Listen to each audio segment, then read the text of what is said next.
ಅಬ್ಬಬ್ಬಬ್ಬಬ್ಬ! ಈ ಬೇಸಿಗೆಯಲ್ಲಿ cool cool ಈ ರೀತಿ ಚೀಸ್ ಕೇಕ್ ಸಿಕ್ಕಿದ್ರೆ ಅಂತೂ ಆಹಾ! ಚೀಸ್ ಕೇಕ್ ಮಾಡೋದು ತುಂಬ ಸುಲಭ. ಇಂಗ್ರೀಡಿಯೆಂಟ್ಸ್ ಕೂಡ ತುಂಬ ಸಿಂಪಲ್ ಆಗಿರುತ್ತೆ. ಓವನ್ ಬೇಕಂತಿಲ್ಲ, ಜಾಸ್ತಿ ಗ್ಯಾಸ್ ಬೇಕಂತಿಲ್ಲ, ಏನು ಬೇಡ. ಹಲೋ ನನ್ನ ಕುಟುಂಬದವರೇ, ಹೇಗಿದ್ರೆ ಎಲ್ಲರೂ? ಹೇಗೂ ಇವಾಗ ಮ್ಯಾಂಗೋ ಸೀಸನ್, ಹಾಗಾಗಿ ನಾನು ನಿಮ್ಮ ಜೊತೆ ಈಸಿಯಾದ ಒಂದು ಮ್ಯಾಂಗೋ ಚೀಸ್ ಕೇಕನ್ನು ತೊಗೊಂಡು ಬಂದಿದ್ದೀನಿ. ಈ ಕೇಕಿಗೆ ಹೊರಗಡೆ ಕಂಡಪಟ್ಟೆ ರೇಟ್ ಮಾರರೆ ಹಾಗೂ ಕಂಡಪಟ್ಟೆ ಸೆಕೆ ಕೂಡ. ಹಾಗಾಗಿ ಕೂಲ್ ಕೇಕನ್ನು ಮನೆಯಲ್ಲೇ ಮಾಡೋಣ. ದೊಡ್ಡದಾದರೆ 2 ಮಾವಿನಕಾಯಿ ಸಾಕು ಇದಕ್ಕೆ. ಇದರ ಪಲ್ಪನ್ನು ನಾವು ಇವಾಗ ಮಿಕ್ಸಿ ಜಾರ್ ಅಥವಾ ಈ ರೀತಿ ಚಾಪರ್ ಏನಿದ್ರು ಅದರಲ್ಲಿ ಹಾಕಿ ಗ್ರೈಂಡ್ ಮಾಡೋಣ. ಗ್ರೈಂಡ್ ಮಾಡುವಾಗ ಇದಕ್ಕೆ 1 ಟೇಬಲ್ ಸ್ಪೂನಷ್ಟು ಪೌಡರ್ ಶುಗರ್ ಹಾಕಿದ್ದೀನಿ. ನನ್ನ ಹತ್ರ ಸಕ್ಕರೆ ಹುಡಿ ಮಾಡಿದ್ದೇ ಇತ್ತು, ಹಾಗಾಗಿ ನಾನು ಅದನ್ನು ಹಾಕಿದೆ. ನಿಮ್ಮ ಹತ್ರ ಸಕ್ಕರೆ ಇದೆ ಆದರೆ ಸಕ್ಕರೆಯನ್ನು ಹಾಕಿ ಚೆನ್ನಾಗಿ ಪಲ್ಪನ್ನು ರೆಡಿ ಮಾಡಿ ನೈಸಾಗಿದ್ದು ಗ್ರೈಂಡ್ ಆಗಲಿ. ನೆಕ್ಸ್ಟ್ ಇದಕ್ಕೆ ಬೇಕು ಬಿಸ್ಕೆಟ್. ಚೀಸ್ ಕೇಕ್ ಅಂತ ಹೇಳುವಾಗ ಬೇಸ್ಗೆ ನಾವು ಬಿಸ್ಕೆಟ್ ತೊಗೊಳ್ಬೇಕು. ಇಲ್ಲಿ ನಾನು ನ್ಯೂಟ್ರಿ ಚಾಯ್ಸ್ ಬಿಸ್ಕೆಟ್ ತೊಗೊಂಡಿದ್ದೀನಿ. ಮಾರೆ ಬಿಸ್ಕೆಟ್, ಯಾವುದಾದ್ರೂ ಬಿಸ್ಕೆಟ್ ಇದ್ದರೆ ನೀವು ತೊಗೊಳ್ಬೋದು. 200 ಗ್ರಾಮಷ್ಟು ಬಿಸ್ಕೆಟ್ ತೊಗೊಳ್ಬೇಕು.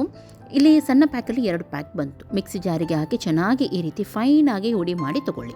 ಇಲ್ಲಿ ಇವಾಗ 80 ಗ್ರಾಮಷ್ಟು ಬಟರನ್ನು ತಗೊಂಡು ಬಿಸಿ ಮಾಡಿ ನೀರು ಮಾಡಿ ಇದಕ್ಕೆ ಹಾಕಿ ಚೆನ್ನಾಗಿ ಮಿಕ್ಸ್ ಮಾಡಿ. ಈ ರೀತಿ ಸರಿಯಾಗಿ ಮಿಕ್ಸ್ ಮಾಡಿ, ಮಧ್ಯೆ ಮಧ್ಯೆ ಗೆಡ್ಡೆ ಉಳಿಬಾರ್ದು. ಬಟರ್ ಜಾಸ್ತಿ ಬೇಕಿದ್ರೆ ಜಾಸ್ತಿ ಹಾಕ್ಬೋದು ನೀವು. ಹುಡಿ ತುಂಬ ಡ್ರೈ ಆಗಿ ಇರಬಾರ್ದು. ಓಪನ್ ಮಾಡುವಂಥ ಕೇಕ್ ಟಿನ್ ಇದೆ ಆದರೆ ಅದನ್ನೇ ತೊಗೊಂಡ್ರೆ ನೀವು ತುಂಬ ಒಳ್ಳೇದು. ಇದಕ್ಕೆ ಕೆಳಗಡೆ ನಾನು ಬಟರ್ ಶೀಟ್ ಹಾಕಿದ್ದೀನಿ, ಆಪ್ಷನಲ್, ಅದು ಹಾಕಬೇಕಂತ ಇಲ್ಲ. ರೆಡಿ ಮಾಡಿದ ಬಿಸ್ಕೆಟ್ ಇದು ಉಂಟು ನೋಡಿ, ಅದನ್ನು ಕರೆಕ್ಟಾಗಿ ಈ ರೀತಿ ಬೇಸಿಗೆ ಹಾಕಿ ಒಂದೇ ಲೆವೆಲ್ ಮಾಡಿ ಮಾತ್ರ. ಕರೆಕ್ಟ್ ಒಂದೇ ಲೆವೆಲ್ ಆಗಬೇಕು, 4 ಕಡೆ ಕೂಡ ಹೀಗೆ ರೌಂಡ್ ಆಗಿ.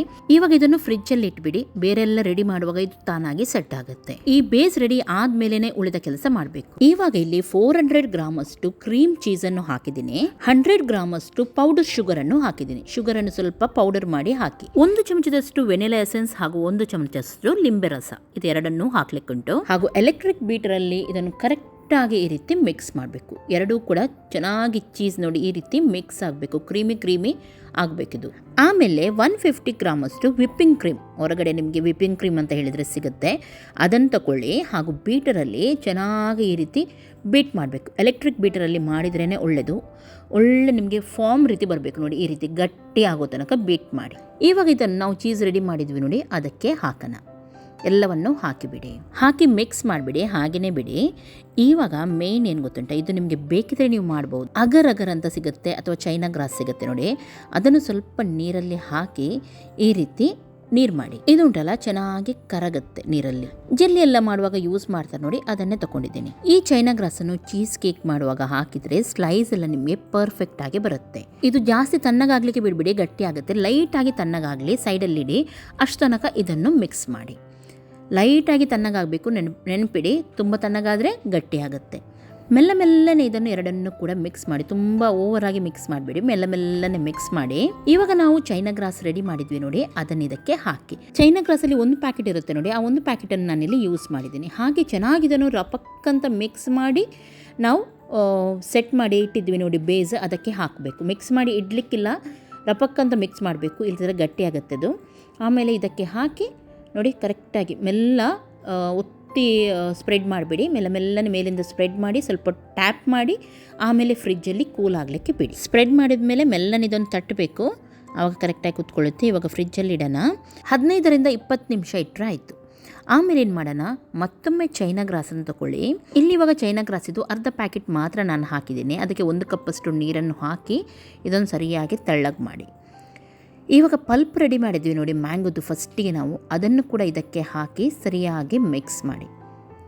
ಸ್ವಲ್ಪ ಸಕ್ಕರೆ ನೋಡಿ, ಸಕ್ಕರೆ ಬೇಕಂತ ಎನಿಸಿದರೆ, ಚಪ್ಪೆ ಅಂತ ಎನಿಸಿದರೆ ಸ್ವಲ್ಪ ಸಕ್ಕರೆಯನ್ನು ನೀವು ಹಾಕಿ ಸರಿಯಾಗಿ ಮಿಕ್ಸ್ ಮಾಡಿ. ಸ್ವಲ್ಪ ತಣ್ಣಗಾಗಲಿ, ಇದು ಕೂಡ ಜಾಸ್ತಿ ತಣ್ಣಗಾಗಲಿಕ್ಕಿಲ್ಲ. ಇವಾಗ 20 ನಿಮಿಷ ಆಗಿದೆ. ಹೊರಗಡೆ ತೆಗೆದು ಇದರ ಮೇಲೆ ರೆಡಿ ಮಾಡಿದ ಗ್ಲೇಸ್ ಉಂಟು ನೋಡಿ, ಅದನ್ನು ಹಾಕಿಬಿಡಿ. ಹೀಗೆ ನೆನಪಿಡಿ, ನಾವು ಚೈನಾ ಗ್ರಾಸಿದು ಜೆಲ್ಲಿಯಾಗಿ ಮಾಡಿದ್ದೀವಿ ನೋಡಿ, ಅದು ತಣ್ಣಗಾಗಲಿಕ್ಕೆ ಬಿಡಲಿಕ್ಕಿಲ್ಲ. ಸ್ವಲ್ಪ ಲೈಟಾಗಿ ಬಿಸಿ ಇರುವಾಗ, ಈ ರೀತಿ ಲಿಕ್ವಿಡ್ ಇರುವಾಗಲೇ ಅದರ ಮೇಲೆ ಹಾಕಬೇಕು. ಒಮ್ಮೆಲೆ ಗಟ್ಟಿ ಆಯಿತು ಅಂತ ಎನಿಸಿದರೆ ಪರವಾಗಿಲ್ಲ, ನೀವೇನು ಮಾಡಿ ಸ್ವಲ್ಪ ಬಿಸಿ ಮಾಡಲಿಕ್ಕಿಡಿ. ಮ್ಯಾಂಗೋ ಸ್ಲೈಸನ್ನು ಮೇಲ್ಗಡೆಯಿಂದ ಇಟ್ಟಿದ್ದೀನಿ, ಗಾರ್ನಿಷಿಂಗ್ ಮಾಡಿದ್ದೀನಿ ಈ ರೀತಿ. ಇವಾಗ ಫ್ರಿಜ್ಜಲ್ಲಿಡೋಣ. ಅಟ್ಲೀಸ್ಟ್ ಒಂದು 2 ಗಂಟೆ ಆದರೂ ಸೆಟ್ ಆಗಬೇಕಿದು. ಎಷ್ಟು ಟೈಮ್ ಇಡ್ತೀರಾ ಅಷ್ಟು ಚೆನ್ನಾಗಿ ಸೆಟ್ ಆಗುತ್ತೆ, ಅಷ್ಟು ಚೆನ್ನಾಗಿ ಕೂಲಾಗಿ ಬರುತ್ತೆ. ನಾನು ಫುಲ್ ಓವರ್ ನೈಟ್ ಇಟ್ಟಿದ್ದೆ ಇದನ್ನು.